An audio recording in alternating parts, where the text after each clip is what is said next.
We will now welcome Alexandra Sumorok, who is presenting the second contribution to this conference today. And I believe she's already ready to join us. So from Łodz to Geneva, we will be talking about happiness and emotions, the role of light in socialist realist interiors in Poland. And once again, here light and constructed interiors as ways of shaping perception and understanding of spaces. Welcome. Thank you very much for introduction. My name is Alexandra Sumorok. I really regret not being with you, but thank you for the possibility of present this issue concerning socialist realism, light in the interiors. Many issues, many problems that I will refer to were present in the previous presentations, because it will be about perception, sensory design. So we are still in the 20th century. However, many problems will stay, especially overcoming the nature or the darkness. Let me share the presentation with you. Hope there will be any problems with this. I will concentrate, as you know, on socialist realism period culture, because the light became one of the most important factors. That was the dogma, in fact, of the socialist realism doctrine. The light was supposed to overcome the nature then and this opposition between day and night. To a large extent, the issue of socialist realism art and architecture became the issue of its perception and influence. And the interior of the building was very carefully designed, arranged, and furnished. Of course, it is a lot of issue concerned as political, ideological, but a huge role in this process was assigned to light, both daylight and artificial light. And for everybody. As I said, it is associated with many contexts, symbolic, pragmatic, and the most important for me, this psychological one. The architecture became not only a spatial form, but a project of human behavior that determines well-being. The emphasis was placed on the fact that the interior can affect feelings and emotions and can create a certain mood, and optimism was preferred. One of the basic doctrinal postulates stressed the need to create bright interiors filled with light, inspiring optimism. These dazzling interiors, literary dazzling, were supposed to confirm the fact that culture was accessible to all, that the class habitus has changed, and it was connected with modernization process, as well as the symbolic sphere. Artificial lighting was very skillfully designed to affect mood, provide the desired contrast between the upper and lower parts, upper and that take over the higher sphere associated with traditionally with heaven and the sacred sphere. The light was supposed to transform the interior into unreal and elusive structure. However, in case of the interior, of socialist realism time, the ideological and symbolic sphere coexist with this strictly architectural one, because on the one hand, the light was treated as immaterial factor, mystical factor. On the other, it was made present in the form of very consciously designed lighting system, chandeliers, illuminated ceilings. Reading the luminosity of the interior is based then on intertextuality, because it is not only architectural guidelines, and I have to say very few, because socialist realism wasn't in fact an artistic program, but it is also a literary text that specifying this issue. Katharina Clark, author of many books on socialist realism culture, noticed that these two dominant branches of art, when linked together in one discursive system. This presented problem is preliminary diagnosis, and a lot of issues require in-depth research and analysis. However, I want to show many aspects of light. The most often discussed is the symbolic dimension of light in the Stalinist culture. The researchers have yet emphasized the sacralization of space, also in relation to light, like above mentioned Katharina Clark, as well as the importance of light in the Leninist propaganda, plan of monumental propaganda, and Stalinist culture. The very good example of symbolic illumination practice is pentagonal luminescent rubbish stores installed in the 1930s on towers of Moscow Kremlin. It showed in symbolic manner the luminous, especially at night, spectacle in the air, in the sky, the triumph of technology as well, and overcoming the nature of night. It had also a clear biblical reference to the Star of Bethlehem, especially that it was installed in the eve of the October Revolution.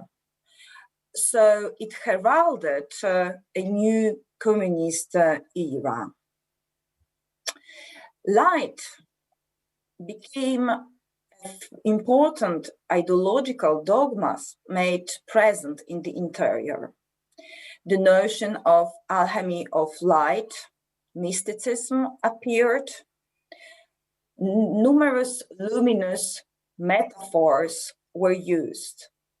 Wide streets turned into lines of light, and skyscrapers turned into palaces of light. Especially the electric light gained a profound symbolic meaning. It contributed to this overcoming evil, showed as in darkness. Bulb, electric light, referred of course to this archetype rooted in culture for centuries, where darkness was connected with this evil, sin, danger, and death. It was even present in film, like Bright Fields, where young teacher fights for the electrification of the country, electrification of the countryside, that brings not only progress, but also the new quality of life and especially joy of living. these symbolical goals coexisted with practical concerning electrification as a modernization project, which I will refer to later on. For centuries, the light space has influenced the well-being. However, the possibility of programming its reception, targeting the creation of happy society, became especially tempting in the socialist realism, social engineering, and sensual psychomanipulation. The persuasiveness of architecture was based to a large extent on manipulation of feelings and emotions, aiming especially at creating an impression of happiness and optimism as the superior categories of socialism. Architecture, as it was written, reflected a happy, joyful life of the nation, full of energy and vitality. And it was so in this way described. Alexei Shtusev's works, like Metro Station, was characterized as showing outstanding joy of life and more colorful and happier life of the nation. The turn to happiness meant a reaction, of course, against avant-gardism and modernism and return to the conventional style. The happiness was provided by beauty, but the foregrounding of the beautiful was tied to other issues. Mentions before Katerina Clark stresses that Soviet culture of these years might be discussed in the terms of enlightenment, literary taken enlightenment, because rebuilding of Moscow, especially its new palaces and metro stations, literary became a enlightenment project. The new Moscow, excuse me,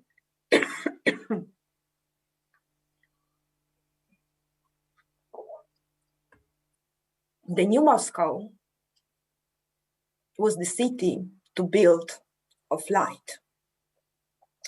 It was also, as a feat of modernization, I'm sorry, I got a little bit cold. Hope it will be right now, okay? Okay. And it was aimed at well-being of residents and bringing happiness. Designers became engineers of soul. They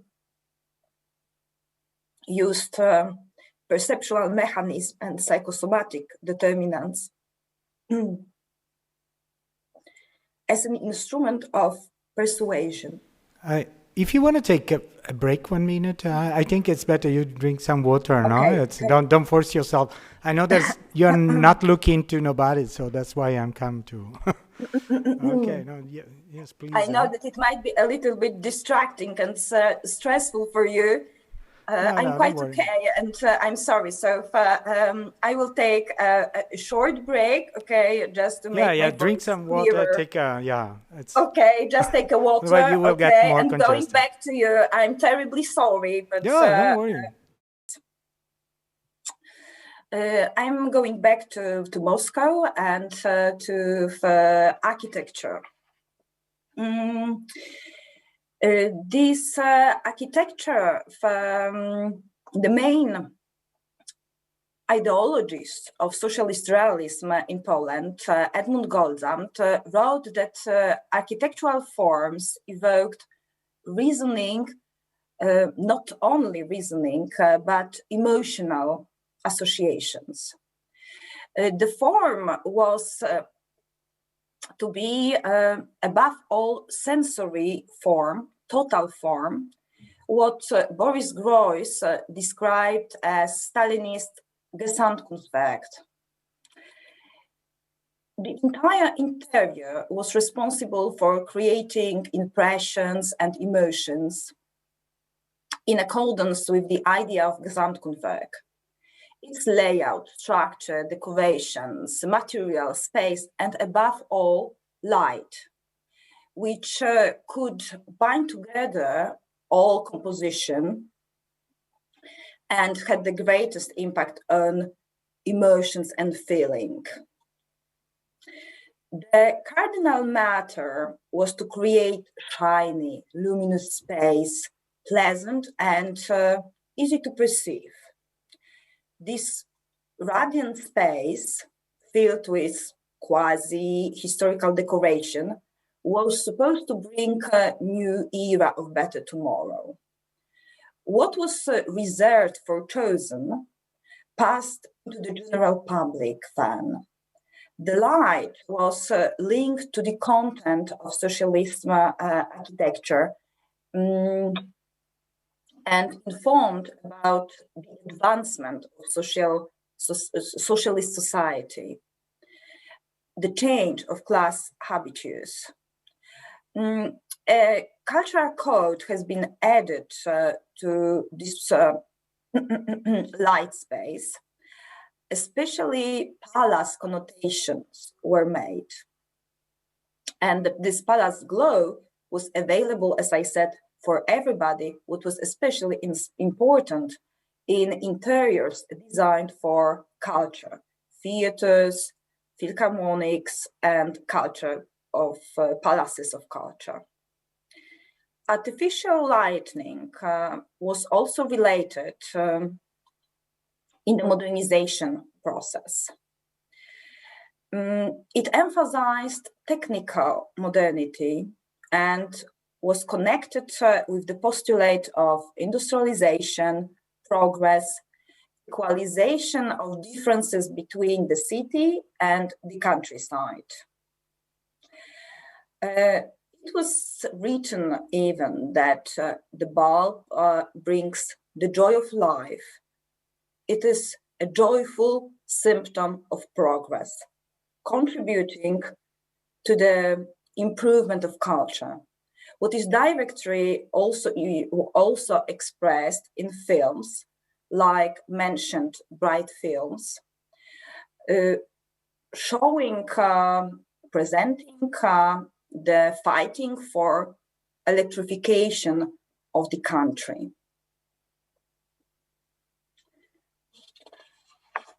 Radiance became particularly important in spaces considered active, responsible for shaping mood of a large group of people. In spaces such representative halls, foyer of theaters, or auditoriums. But also it was important in cafes, restaurants, bars, and in places for communication like railway stations. It was postulated that in particular, open spaces intended for a large group of people should be cheerful, bright, filled with warm light, and kept in bright colors. The dark interiors became inadequate, pessimistic, and downward, and cannot be applied to, are not adequate to these times. The joyful architecture and interiors were a gift, but a gift that should inspire faith in the new socialist country. The pleasure of being was meant to encourage gratitude. It was written then, and this is the quotation, "Let us learn to appreciate the need for rational lightning that not only makes work easier, but also gives us rest and lets us enjoy our life more. More and more often, the lighting used in offices, cultural centers, and cafes is both rational and pleasant to the eye, full of warmth. And the end of the quotation. And this programming of feeling related to the temperature is especially important. It must be remembered that the experience of warmth, cold is one of the most strongly influences on our well-being. And it was designed so. Light helped to build the dichotomies, break between warmth, cold, between what is individual and commonly available, intimate, and sublime. As a result, we are dealing with a range of often contradictory emotions: joy and solemnity, anxiety and tranquility. It was postulated then in spaces for culture, a pleasant atmosphere should be designed, and it should be created by using the warm lamps. In state interiors, the different mood was important. The state interiors were saturated with light, but rather cold in the reception. The architects designed very carefully chiaroscuro effects and this project of warm, cold experiences and sensations. A particularly popular solution was to place indirect light source at the top in form of the skylight and shade the bottom. This light gradation was especially skillfully done by Bogdan Pniewski in one of the most important buildings and interiors in Poland, Parliament building. This illuminating the top of the room was also associated with the concept of verticalization of space, moving upwards and mastering these higher spheres traditionally associated with sacred. In the interiors, one will be able to experience all aspects of light and various accompanying feelings, most often balancing between feeling of comfort and discomfort. Light co-created a clear system of non-verbal communication in order to manipulate feeling and direct perception. The luminosity of the socialist realism interior was created on the basis of different architectural tools. Lots of factors determine this luminosity. One of them is material.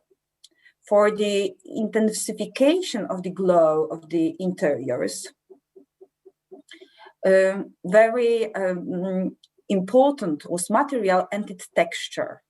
The texture of the material make the recipient perceive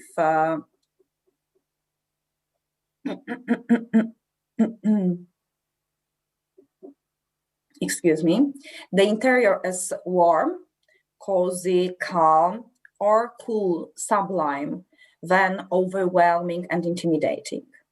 In the representative interiors, reflective materials appeared more often, like polished stone claddings, or metal, like polished brass. Even wood, natural material, received shiny, cooling surface due to its varnishing. An important role of light was also bringing out material itself. drawing attention to the details, emphasizing artistic composition of the wall. For illumination, foyers and theaters, philharmonics, mirrors as this reflective material was also very popular. In places, rooms where more intimate impressions were needed, light-absorbing materials not giving reflections were used. Ceramic claddings or fabrics, especially curtains or carpets, that contributed to warming the interior and enhanced this positive sensory experience. The luminous of the rooms were related to entire composition. The lighting was facilitated by structure, simple, geometrical, large, without any obstacles, not fragmented. This open space, evenly illuminated, was subordinated to the idea of building classless society. Of course, such space might be perceived as overwhelming, devoid intimacy, according to, for example, Christopher Alexandra. But the main goal, the priority, was this concept of equality. The very important was also the color, that it influenced the light impression of the interior. In general, bright colors were privileged, usually in the state interiors dominated rather cool, bright colored tones, and in cultural facilities, community centers, theaters, bright colors, but very important was this concept of warm tones, warm colors, and warm light. I propose to pay attention now to the examples, these ideal exemplary examples from Poland and Soviet Union. Stalinist architecture lasted over 20 years and went through stages from monumental Art Deco from neoclassicism to neo-Baroque. But light was always a very important issue there. Even earlier was important in Leninist plan and constructivism architecture. We are dealing with numerous projects emphasizing the importance of light, but mainly in this area of modernization dimension related to electrification, progress, industrialization. This new glass architecture was supposed to also be liberating, giving the possibility of creating illuministic effects and overcoming this opposition between day and night. With time, the role of light has changed into more symbolic and above all sensual direction. It was related to this desire to ensure happiness and well-being.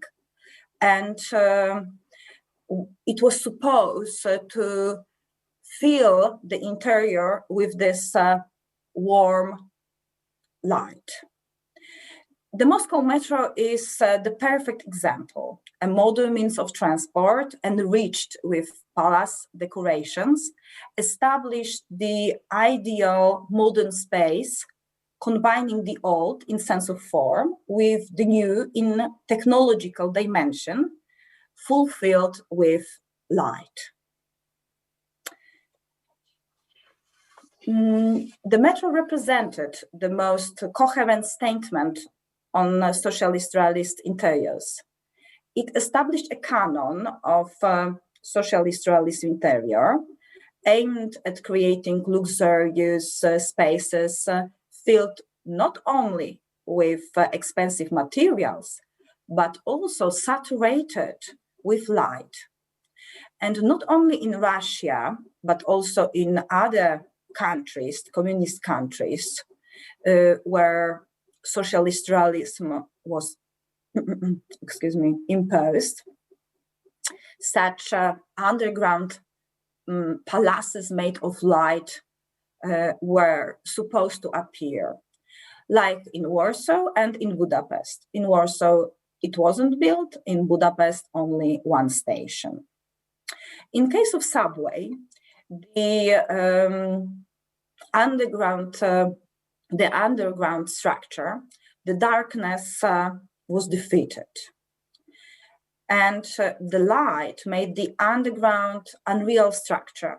The passenger should feel there that they are not underground. They shouldn't realize that they are in the underground place. What was often stressed by researcher Sheila Fitzpatrick. The problem of overcoming darkness returns many times. An example can be a cinema from Warsaw, Muranów Cinema, that is located underground. And the designer's main goal was to eliminate the discomfort associated with being underground and in relatively low rooms. Therefore, apart from the rich decoration, the cinema has gained numerous lighting solutions. And the good example is also the conference room of one of the ministry building. The conference room with this shiny dome that is overcoming, of course, this darkness.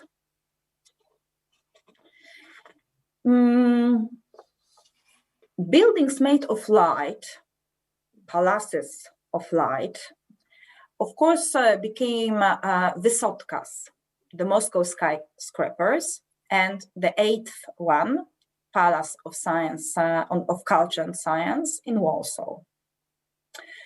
They received interiors creating the illusion of new, rich, better socialist era. And they offered a new kind of experience connected with light. They were blessed with an inner glow in a symbolic and pragmatic dimension because brightness came from inside and was provided by the artificial light. Although it has been emphasized that the light is emitted outside in the evening and linking this palace with the city, in practice, the emanation has a more symbolic meaning because this monumental building made of stone, not glass, emitted much less light outside than the modernist glass buildings. However, of course, this glass luminity was condemned in the socialist realism doctrine. To look at the lighting system in Poland in some certain examples. In the first half of the 1950s, a number of textbooks, standards, normatives on electric and artificial lighting appeared and was published in Poland. They concentrated on pragmatic issue. However, they also pointed out that in some cases, aesthetic consideration might be dominant. And in fact, the number of impressive artistic solutions was introduced. The representative interiors of the highest rank were evenly illuminated using ceiling skylights, plafonds, or chandeliers. Different effects gave wall lamps, emphasizing such a theater spotlight-specific detail or spaces. Much attention was put to crystal, ceramic, or brass chandeliers. The designers of those emphasize that it was a process. It was work in progress. They recall that they learned how to design the structure, how to make the structure, light structure, in relation with form and light effect. As a result, they came with very interesting and outstanding chandeliers. The unique lighting experience was provided by especially crystal structures, additionally enhance this impression of luminosity of the interior and its sensual impression. Excellent projects were made by Henryk Gaczyński, Zofia Zawicka-Manteuffel for Philharmonic, theaters, and Palace of Culture and Science in Warsaw. Multi-levered chandeliers were constructed using piled up glass bouquets or metal rings onto which crystal shades were mounted.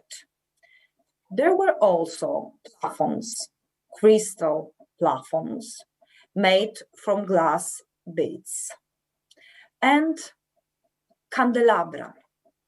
Candelabra distinguished in forms which illuminate huge interiors and gave rich light reflections and constitute this palace-like decorative element. A special accent in the interior gave complicated in forms large ceramic chandeliers designed by Helena and Lech Gryśkiewicz.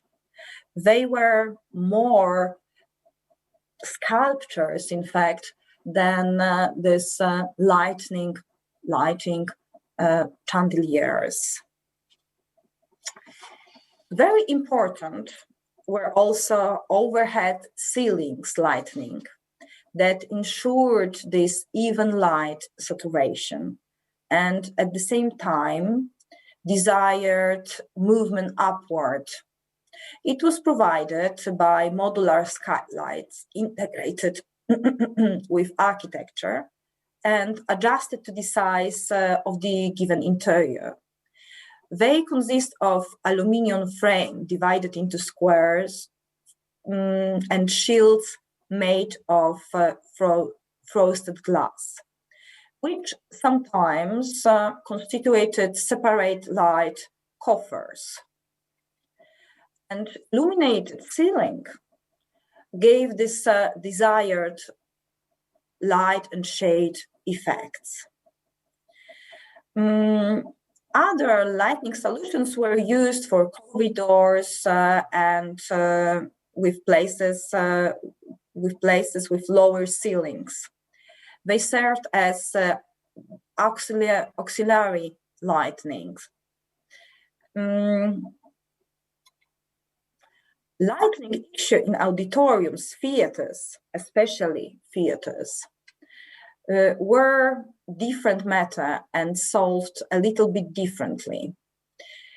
Because the light was supposed to complement the interior decoration and do not create new decoration, do not add new detail. Ending my presentation, I would like to draw attention to the fact that the perception of light and its reception was conditioned by place if you are dealing with the city and the countryside. The issue of light acquired a special significance in interiors of culture, especially located outside the city. The lighting became especially important in the country where palaces of culture became sometimes the only one illuminated place in the region. Proper directing of light led to efficient experience of space. It influences emotions. Take part in persuasive strategies of art of socialist realism. But it should be noted that it is difficult to clearly interpret the persuasive effectiveness of this type of sensory emotional message, conditioned individually, related to given place and time. Thank you very much, and I'm terribly apologize for the voice and coughing.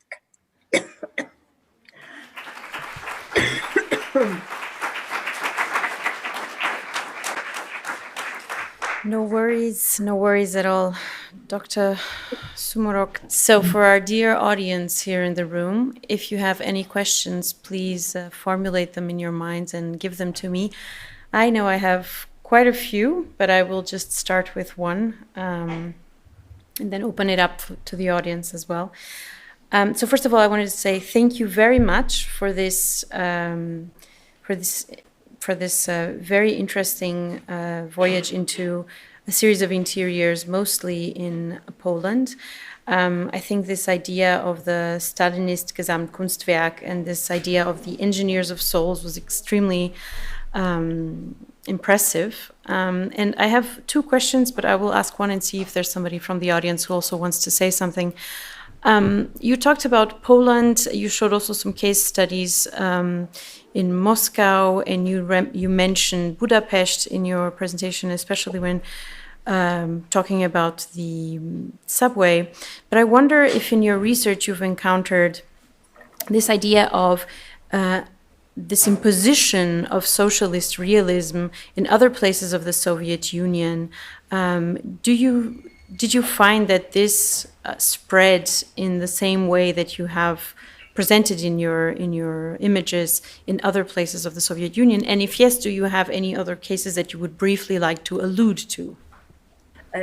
Of course, it is socialist realism is not only connected with Soviet Russia. And a lot of examples, as it was a kind of a method of building interior. We've got example in Berlin. We've got example in Karl Marx Allee, Eisenhüttenstadt, for example, in the restaurant made there, or in the theater in Eisenhüttenstadt. We've got a lot of examples in Ostrava Poruba, and in Czech. And in all countries that was subordinated to the doctrine of socialist realism. And the method of influencing senses, the building of persuasiveness of the interiors were pretty much the same, but I'd like to stress pretty much, because in fact, when we look closer to the architecture interiors of this time, they were different. They were subordinated to the one idea, but due to mostly architects, designers that had different backgrounds, these solutions are different. The very good example here is Budapest, where in the 50s, very active was modern tradition. And it is visible in one of the most important buildings in Budapest of this time, NEP Stadium, and the interiors of NEP Stadium, or bus terminal, or, excuse me, the flight terminal. I don't know if I answered your question. Totally. You did. Thank you very much for this opening up also of this perspective. I turn out to the audience to see if I have any hands. No hands. Starving people. Well, then I will ask you my second question. You talked a lot about this idea of the concept of equality that was connected to this idea of the implementation of socialist realism. And I was wondering about gender equality, because in your presentation we saw a lot of men, mostly architects, but women came up when you were talking specifically about the lighting solutions, lamps and light solutions. And I was wondering if also in this idea of imposing a certain aesthetic and a certain framework for aesthetics, it's also in the design of the lamps and the light solutions that we see some more variety. You yourself refer to some of them as sculptures. So I was wondering if you could comment a little bit on this idea of gender equality as it relates to your research and the examples that we saw, but also to how this idea that this equality, not in this case related to gender, but it also shows up with many different applications, especially when we go towards the lighting details in the interiors that you mentioned. It's a very interesting question, and thank you. Because if we are think about this broader, not only in gender context, there are many inconsistencies in thinking, because one is the imposed doctrine and political thinking. The other way is the program, artistic program, and architects, designers that were obliged to do something in the interiors. Interiors were supposed to be one for all, one for the class, despite of the sex, despite of the birth. However, it wasn't. And it's very difficult to put this in this matter, to think about this as a classless spaces. Because the most important in perception of this was the cultural background. And they were designed differently, not according to gender rules, but they were in fact designed differently in accordance to the place where they were supposed to be built, in the city, especially capital city, or in the country.